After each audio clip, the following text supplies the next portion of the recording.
I just finished reading this book called Anything You Want by Sivers. 40 Lessons for a New Kind of Entrepreneurs. One of the best entrepreneur books I read recently.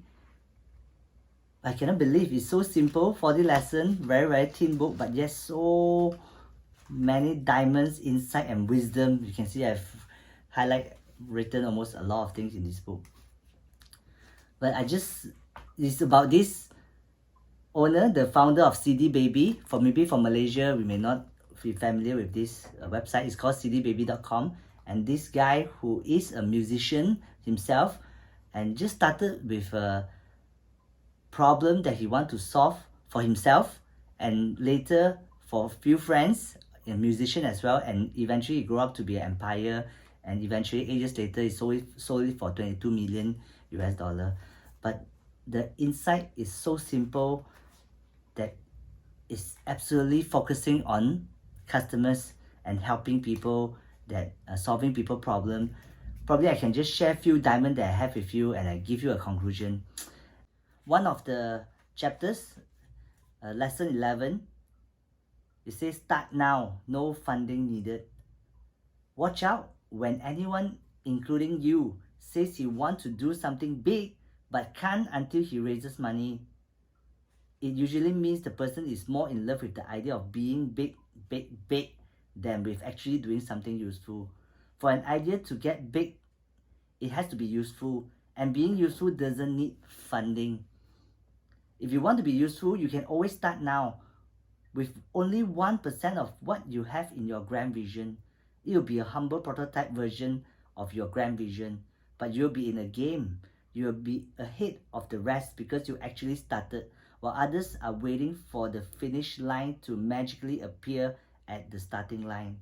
For example, let's say you have a vision of making an international chain of enlightened modern school. You picture it as a huge world-changing organization with hundreds of employees, dozens of officers, and expensive technology. But instead of waiting for that, you can start by teaching somebody something this week. Find someone who will pay to learn something. Meet her anywhere and begin. It will be nothing but you, a student, and a notebook. But you'll be in the business and you can grow it from there. If you want to make a movie recommendation service, start by telling friends to call you for a movie recommendation. It's so simple. And your idea doesn't need funding to start. It is very true. I think over the years I met with a lot of startup or entrepreneurs, new entrepreneurs who have this grand vision but requires so much funding to start. But you can definitely start something. Every master was once a disaster, right? Every global brand start as a small brand. So simple wisdom. It's nothing fancy in this book, but it's so much fundamental and wisdom they have in the book. And next, lesson 20, how do you grade yourself? So you say, in the New York City, there are dozens of buildings that say Trump on them. As I was driving about an hour into the rural countryside, I even saw Donald J. Trump Park. It made me wonder if he grades himself according to how many valuable properties bear his name. Plenty of real estate tycoons have made billions without putting their names on everything. But maybe that's his measure. We'll grade ourselves by different measure. Some people, it's simple as how much money they make. For their net worth is going up, they are doing well. For others, it's how much money they give. For some, it's how many lives they can influence for the better. For others, it's how deeply they can influence just a few people's life. For the author, he says, it's how many useful things that I create. Whether songs, company, articles, website, or anything. If I create something that is not useful to others, it doesn't count. So how do you grade yourself? It's important to know in advance to make sure you're staying focused on what honestly important to you instead of doing what others think you should. Simple thing, how do you grade yourself? How do you value your own creation or your own life? You can't be chasing everyone and anyone in your circle, in your industry. I always use this illustration. Imagine you are running in jogging, running in the field, and while you're running, suddenly you see someone pass you by, and you start to chase the person. And then when you see another person running slower than you start to think that, hey, I'm better than person. But little that you know that the person who running faster than you, probably he just planned to run 2 rounds and he want to go home. But you plan to run 40 rounds. So how can you follow this person's pace? And the person that you are laughing at probably already run 100 rounds. So the bottom line is this. Have your own goal, have your own purpose, and set your own pace. You doesn't need to chase everyone or happy when you pass anyone. That's your life, that's your game. You set your own pace, you set your own purpose, and you run the life of your race. And of course, if you are someone who believes that there's a creation, there's a creator in this world, seek God for your purpose, seek for your purpose, and live a purpose-driven life. Then you need not worry about your competitor, people around you, whether they are fast or slow, because you know your purpose and you run your own pace. So simple wisdom, how do you grade yourself? And probably one more lesson I will share from this 40 lesson, care about your customer more than you care about yourself. So it says, honestly, I don't care about CD Baby. I only care about the musician, which is his customer. If someday musician don't need CD Baby anymore, that's great. I'll just shut it down and get back to making music. So for him, the rule number 1 is providing a good service. It's all about the customer. A business is started to solve a problem. So that is very, very simple. It's kind of like the grand tales in which the hero needs to be prepared to die to save the day. Your company should be willing to die for your customer. And that's the Tao of business. Care about your customer more than yourself and you'll do well. Simple insight. And recently, if you have followed Kate, my mentor's YouTube channel, he just mentioned, how do you create 1 million customer? And the answer is very simple. It's the power of 1. Just create 1 happy customer. Then second, third, fourth, fifth, just going on. But do you have even 1 raving fans and happy customer that will really ready to be your testimony and share your service and product with others?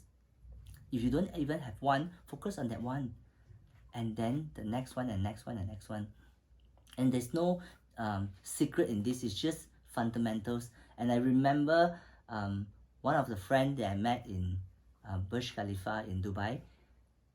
He started 15 years ago with nothing, zero, just carry 2 bags, go door to door and sell products. So today he's living in one of the most prestigious property in Dubai, the tallest building in the world, Burj Khalifa. So I asked him, what is the secret of your success? So he said, he gave me a metaphor. It's like, he said it's like nurturing a plant. It's like nurturing a pot of flowers or a plant. He said, it starts by 1 happy customer, then the other one, and then the third, the fourth, and then the 100. And his life is still the same. And I just continue doing it and nurturing it. And 100, 200, 300, 1,000. And suddenly he wake up, he become a rich man. He said there's no secret, it's just 1 happy customer at this time. So Kate call it the power of 1. So it's very simple, it's all about your customer. Especially in this season of time, we are talking about the pandemic season and everyone starts freezing. And this is a time where you need to engage your customer and talk to them. What are the problems they are facing right now? And what are the needs? Probably they have changed their need, they have changed their desire, they have changed their problems. So can you be there and solve this problem for them? If you focus on your customer, you will never get out of the business. So it's really as simple as that. And yeah, I would encourage you to just get this book. I don't see this in the bookstore, I bought it in online. So, but you know, sometimes this book has so much wisdom, very, very simple lesson, 40 lesson for entrepreneurs. You can check out this book. But today I've had interesting experience, just like everyday life. Sometimes you can just find wisdom every day in your life. I stay in SS2, and there's this shop selling phone accessories, and the owners there, frankly, I don't even know his name. I just call him Losai. Losai in Cantonese, it means boss. It means boss, the owner of the shop. So their shop, it's been past 4 years, so I've been buying stuff there. So I like to walk inside and see they got any new products, speakers, some new gadgets. And today I just talked to the owner. I said, how many shops do do you have? I mean, this brand, he said, about 60 outlets. I said, wow. I said, do you own all of them? He said, no, actually we started with 10 owners, 10 founders, and each one of them can start how many outlets they have. Some of them have 10, some of them have 5, so depending. So I said, how many do you have? He said, I only have 1. So I said, why do you only have 1? He said, why should I have more? I said, I want to live a simple life. He said, how many chains are actually successful and making money?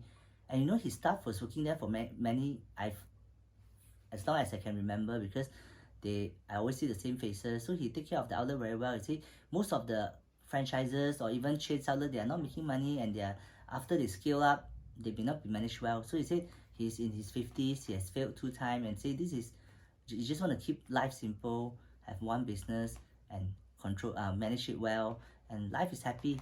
So I said, right, I said, if today there is this buyer come and buy this outlet off, he pay you 2 million. I said, what else would you do? He said, I would just live a simple life. I would just probably buy a small car and become a Grab driver and do whatever I want and work if I need to, else I just enjoy my life. You know, sometimes it's very, very simple. And of course, over the conversation, I hear a lot of wisdom from him. He was sharing about the property. He said, yeah, if I have 2 million, will I invest in a shop lot for 2 million, 1.5 million? Will I do this? He said, no. He said, he just do a calculation. He said, it doesn't make sense, and I'm 50, and it doesn't make sense. And he talked about other investment. Simple, day-to-day life, but yet you meet people who have, that you bump into them, but they could have so much wisdom that you can learn from. So that really resonate with my core value as well.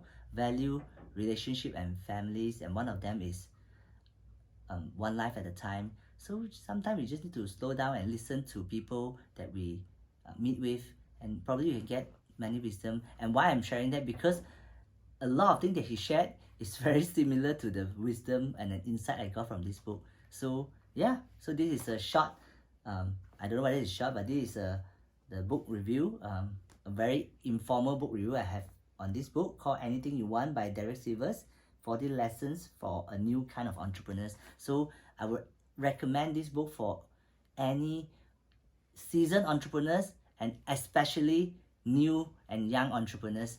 But of course, I think when you read this for young entrepreneurs, you may not resonate and buy into everything he say, but probably after a while, you may start to see the wisdom. It's very simple, but it's never easy. Just as my mentor always says, the higher level trap is always the clever trap. So many times in entrepreneurs, we try to be so clever, but in the highest level, it's actually very, very simple. So I hope this simple sharing of this book can give you some insight and wisdom. So I would, if you want to find out more, just go and read this book, or you have option as well to talk to people, business owners, shop owners. You go to wherever you go to eat and shop, talk to the owners. Just spend a 15 minutes, chat, ask him about his life, his business. Probably you can get some tremendous wisdom, as good, if not better, than books you read.